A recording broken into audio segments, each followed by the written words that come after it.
Red Bengal tiger, বাঘ। এবার আমি যখন ওর দিকে লাইট বাড়িয়ে ওদিকে ঘুরেছিল, আমার দিকে তাকালো, এক পা এগিয়ে এসেছিল। আমি যখন বাঘ বাঘ করে চেল্লাই, তখন ও আমাকে কণ্ঠার আওয়াজ শুনে দৌড়ে জঙ্গলে ঢুকে যায়। চোখের সামনে বাঘ দেখে অচৈতন্য যুবক ভর্তি করা হলো কুলতলি হাসপাতালে। আবারও বাঘের আতঙ্ক মইপিট বৈকণ্ঠপুর এলাকার এক যুবক শুক্রবার রাতে বাজার থেকে বাড়ি ফেরার সময় রাস্তায় বাঘ দেখতে পায়। বাড়ির কাছে বাঘ দেখতে পেয়ে আতঙ্কিত হয়ে পড়ে এবং চিৎকার শুরু করে। তার চিৎকারে বাড়ি থেকে বেরিয়ে আসে পরিবারের লোকজন ও প্রতিবেশীরা। আকস্মিক এই ঘটনায় অচৈতন্য হয়ে পড়ে অনুপম গিরি। রাতেই তাকে কুলতলি ব্লক হাসপাতালে নিয়ে আসা হয়। খবর দেওয়া হয় মইপিট কোস্টাল থানায় ও বন দপ্তরকে। খবর পেয়ে ঘটনাস্থলে পৌঁছায় বন দপ্তরের কর্মীরা। রাতেই তারা আগুন জ্বালায় এবং রাস্তার অন্ধকার কাটাতে জেনারেটর চালিয়ে আলো জ্বালানো হয়। লোকালয় যাতে বাঘ ঢুকে পড়তে না পারে তার জন্য সারা রাত পাহারা দেন বনকর্মীরা। লোকালয় সংলগ্ন এলাকায় বাঘ চলে আসায় আতঙ্কিত স্থানীয় বাসিন্দারা। এলাকায় বিদ্যুতায়নের সমস্যা রয়েছে, ফলে রাস্তাঘাটে আলো না থাকায় সমস্যায় এলাকার বাসিন্দারা। আজ সকালে লোকালয় সংলগ্ন জঙ্গলে বাঘ রয়েছে কিনা তা খতিয়ে দেখছেন বন দপ্তরের কর্মীরা। পরিদর্শনের পর পরবর্তী সিদ্ধান্ত নেওয়া হবে বলে বন দপ্তর সূত্রে জানা গিয়েছে।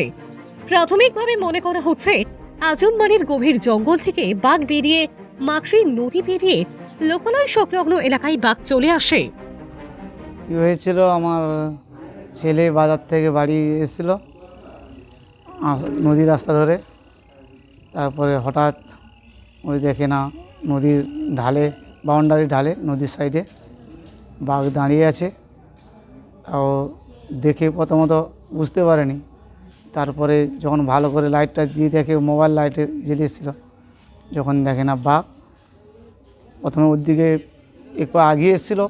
তারপরে ও চিৎকার করাতে বাঘ জাম দিয়ে নদীতে আবার চলে যায়। তারপরে চিৎকার করাতে আমরা সবাই ছুটে আসি। এসে ছেলে তখন কাঁপুনি হচ্ছে। তারপরে ওকে নিয়ে গিয়ে মাথায় জল টল ঢালার পরে পুরো হাত পা বেঁকে একদম খুব ইয়েজনক অবস্থায় কীরকম হয়ে যাচ্ছিলো। তারপরে ডাক্তার ডেকে ডাক্তার ইঞ্জেকশন দিয়েছে, তারপরে স্যালাইন দিয়েছে। আমরা গরম তেল করেও পা হাত সেঁকেছি, তেলে মালিশ করেছি প্রায় 2 ঘন্টা। ওইটা মালিশ করার পরে পা হাতগুলো স্বাভাবিক হয়েছে। হওয়ার পরে তারপরে আমরা ওখানে থানায় খবর দিয়েছি, ফরেস্ট ডিপার্টমেন্টে খবর দিয়েছি, ওনারা এসছে। তারপরে ওখান থেকে আমাদের এই জামতলা হাসপাতালে ওনারা পাঠিয়েছে।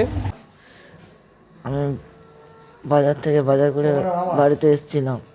নদীমা মন্ডারি থেকে যে যখন দেখি ও দাঁড়িয়ে আছে, কে দাঁড়িয়ে আছে? রেড বেঙ্গল টাইগার, বাঘ।